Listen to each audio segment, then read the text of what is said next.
భారత ముస్లిం పర్సనల్ లా బోర్డు వీళ్ళకట వందే మాతరం పాడడం ఇష్టం లేదట. జాతీయ గీతాన్ని ఉపసంహరించుకోవాలని సవాల్ చేస్తూ, అంటే కేంద్ర ప్రభుత్వం ఒక ఉత్తర్వులు జారీ చేసింది కదా, ప్రతి కార్యక్రమంలో కూడా వందే మాతర గీతాన్ని ఆలపించాలి. అది 2 చరణాలే కాదు, మొత్తం 6 చరణాలు ఏవైతే ఉన్నాయో అవి పూర్తిగా వందే మాతర గీతాన్ని పాడాలి. అమ్మవార్ల పేర్లు, భరతమాత ఇవన్నీ వస్తాయి కదా, అందుకని వాళ్ళకి అది ఇష్టం లేదట. దీన్ని ఉపసంహరించుకోండి అంటూ సవాల్ చేస్తూ కోర్టును హెచ్చరించారు. మేము పారాయణం చెయ్యము మొత్తము అంటూ ముస్లిం పర్సనల్ లా బోర్డు దీనికి సంబంధించి కోర్టును ఆశ్రయించిండ్రు. వీళ్లకు అది కనిపించింది కానీ మరి ఇది కనిపించలేదా?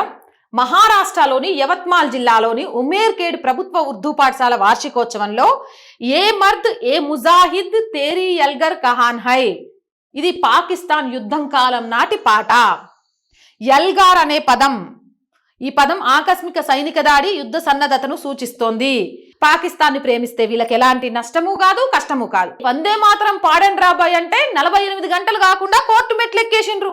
మేము ఉపసంహరించుకోవాలి, డిమాండ్ చేస్తున్నాం, కోర్టుకు సవాల్ చేస్తున్నామని. పాకిస్తాన్ పాటలకి లేకపోతే ఏడో గాజాలో జరుగుతున్న దానికి వీళ్ళకు గొంతులు తెలుస్తాయి, కోర్టులకు వెళ్తారు, నిరసనలు తెలుపుతారు, రోడ్ల మీదకి వస్తారు. కానీ బంగ్లాదేశ్ హిందువుల మీద జరుగుతున్న దాడులు కనబడవు. భరతమాత గీతాన్ని పాడడానికి వీళ్ళకు మనసు రాదు. భారత్ మాతకి జై అని లేరు, కానీ పాకిస్తాన్ గురించి గొప్పలు చెప్తుంటారు. వీళ్ళని దేశద్రోహులు అందామా, మరి ఇంకేమైనా అందామా?